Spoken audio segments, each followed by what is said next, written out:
welcome to 9 on the Positive Side. I'm Courtney Courtwright. Thanks so much for joining us this weekend.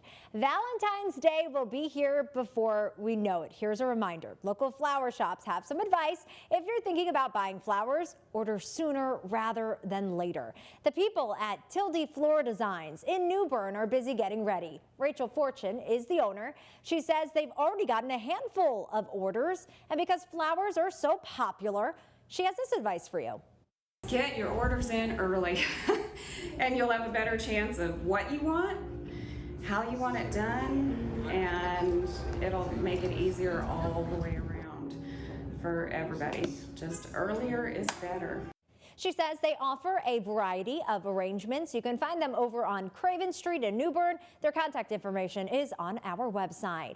The Epps Recreation Center is putting on something fun for seniors this Valentine's Day. They're hosting a senior Valentine's Ball. It's happening February 14th from 11:30 to 1:30 in the afternoon.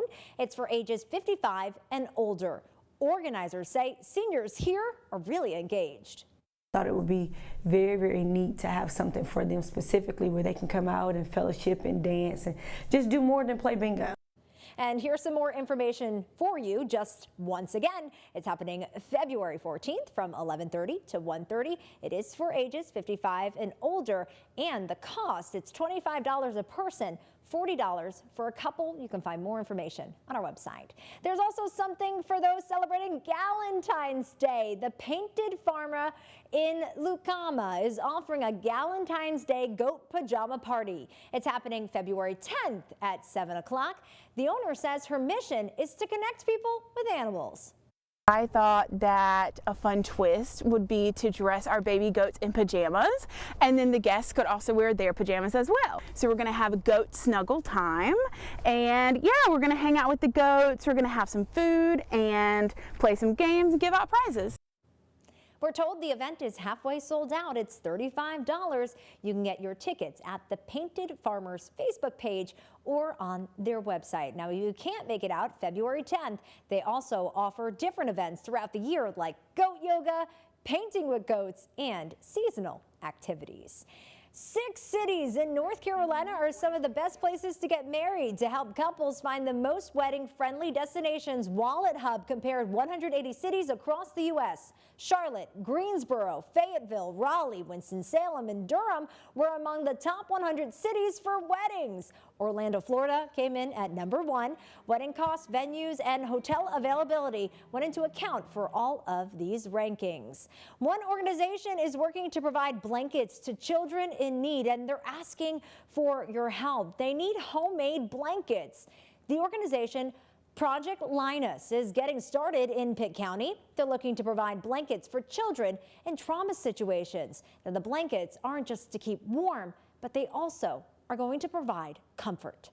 Having something that's handmade can definitely bring a warm feeling. I've already talked with 2 schools and also talked with another nonprofit organization that would be able to benefit from these blankets.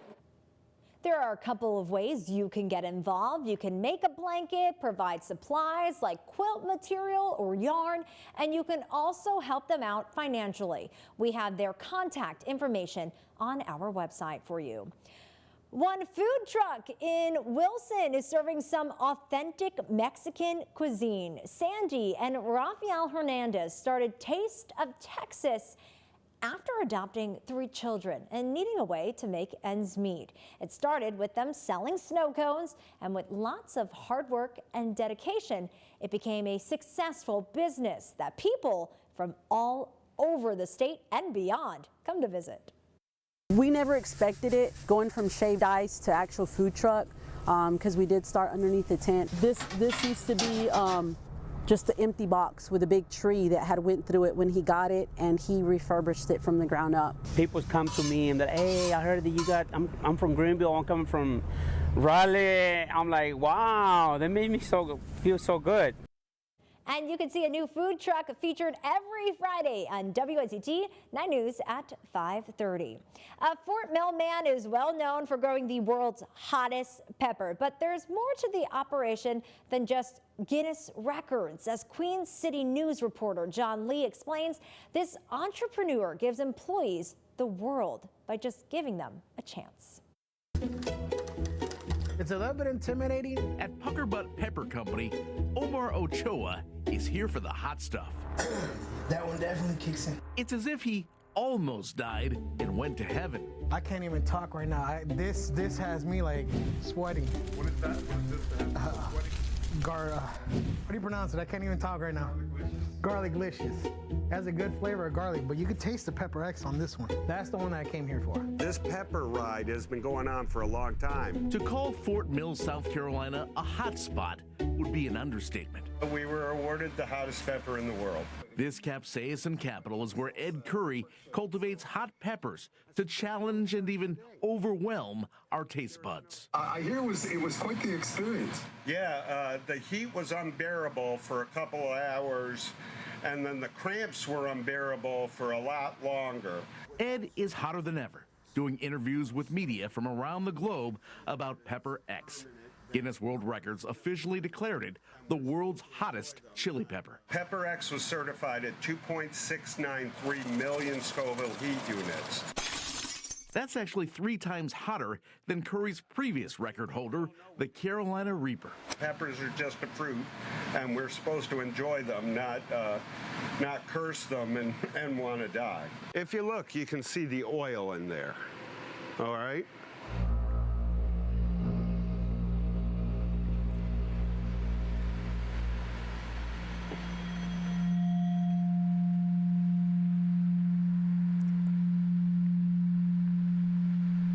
That's insane. That is insanely hot, okay? Insane. My saliva glands are just rolling, trying to get that oil out of my mouth. Everybody comes in and they want to talk about Pepper X, and I get it. But employee Tom Petropoulos says the real story here doesn't generate spicy headlines. 90% of the employees that work for Ed are recovering drug addicts such as myself. I employ them. God gave me a second chance. My family gave me a second chance. My friends and community gave me a second chance. Who am I not to give others a second chance? Ed's love of peppers gave him heat and hope. I still get tears in my eyes and it's not just the pepper that's making me like this. I'm emotional about it because people took risks on me with this. We trust you. Yeah, What does that mean? it means the world to me. You know, he's taught me what a godly man is, to reach out your hand and help somebody that's struggling. Longtime employees say that sense of compassion that starts at the top might just be their secret sauce. It's a validation from my higher power that I'm doing the right thing and I'm leading the right team and we are all on the correct journey. So before every first taste of the hot sauce, there are stories of second chances. It had been a hot minute since someone believed in Tom. Without God and without Ed giving me that second chance, my life wouldn't be what it is today. Maybe that's the X factor in a fiery recipe for redemption. Oh yeah, I'm lit up. Trust me, I'm wondering if my nose is running too much. In Fort Mill, John Lee, Queen City News. There's a new exhibit in Raleigh that's showcasing the unique contributions people made to the city. Next, on 9 on the Positive Side, we'll give you an inside look.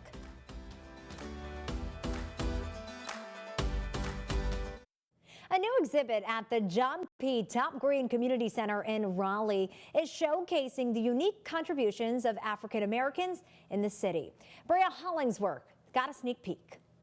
So these artifacts here. Inside the John P. Top Green Community Center in Raleigh, a new exhibit is on display. This is also called the cell phone diary. Centuries in the making, a cultural legacy of South Park and East Raleigh neighborhoods showcases some of the names, faces, and contributions of African Americans in Raleigh.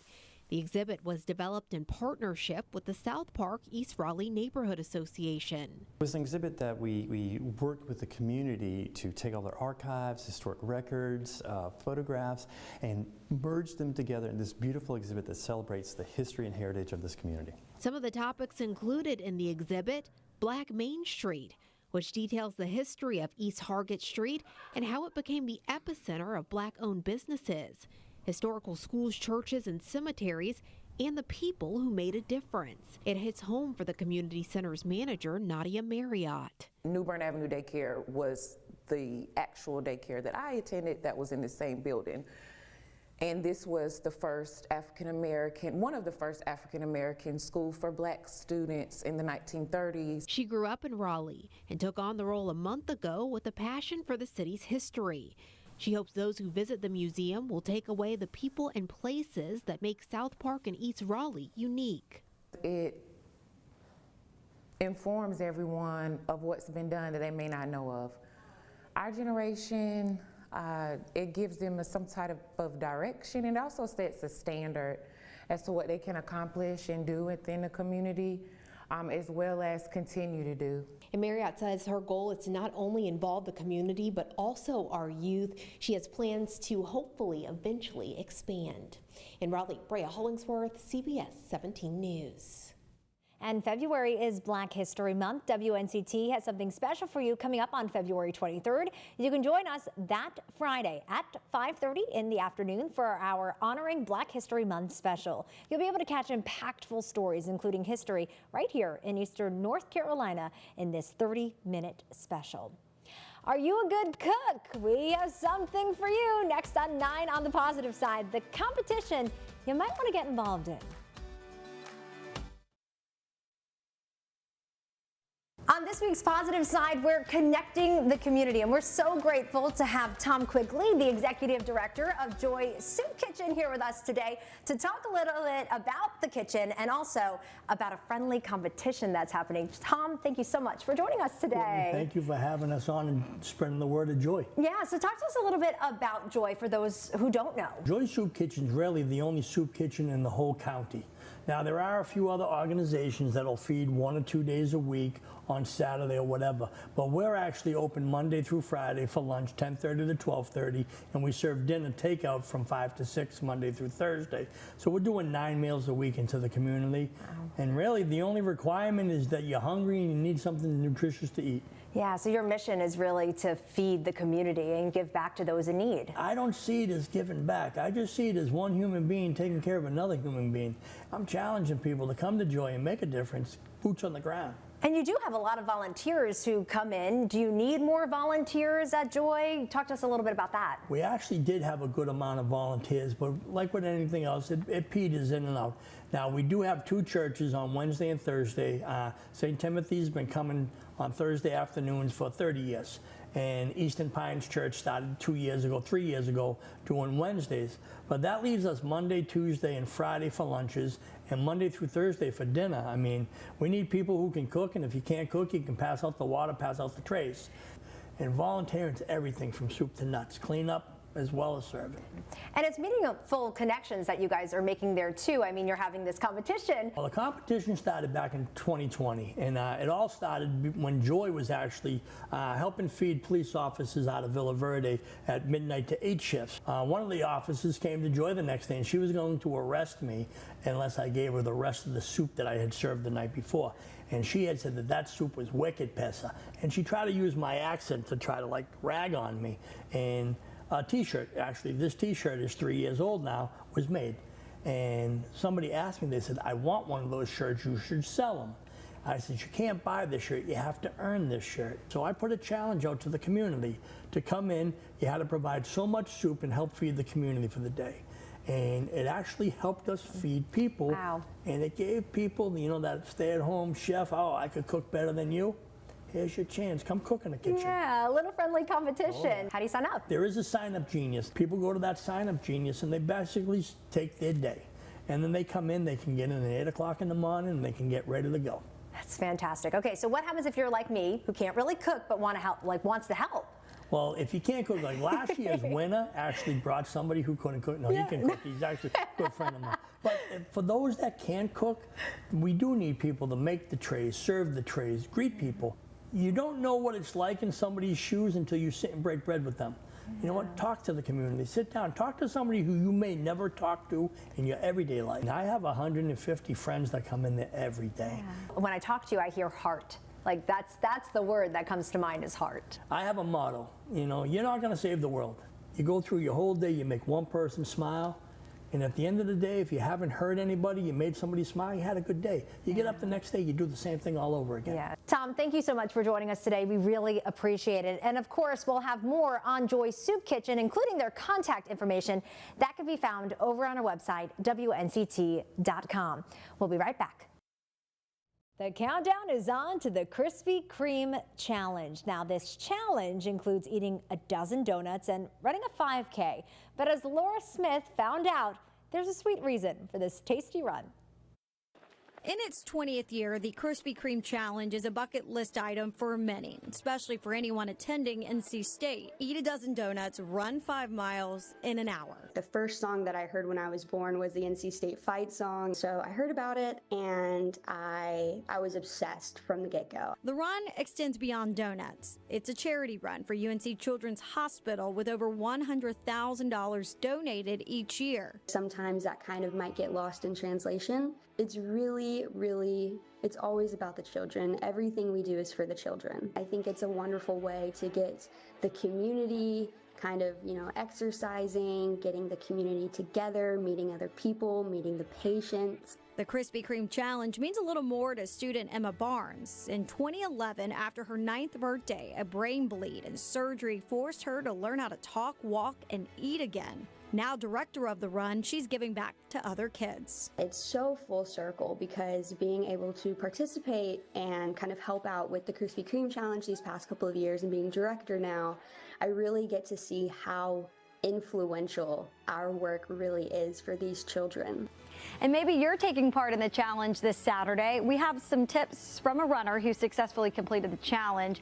Davis Power says eat donuts quickly to avoid getting full too fast during that run. Hydrate is key, I'm told, and alternate those donuts with water. He went through 3 bottles of water. You will be full, of course, just run. Apparently after donut 8, it gets pretty rough, but you can do it. He says it's rewarding at the finish line. Good luck. Laura Smith for CBS 17 News. Yeah, definitely good luck to all of our runners today. Thank you so much for joining us for 9 on the positive side. Here's a unique cafe that allows people to bring their pet pigs. Have a great weekend, everyone. We'll see you next time.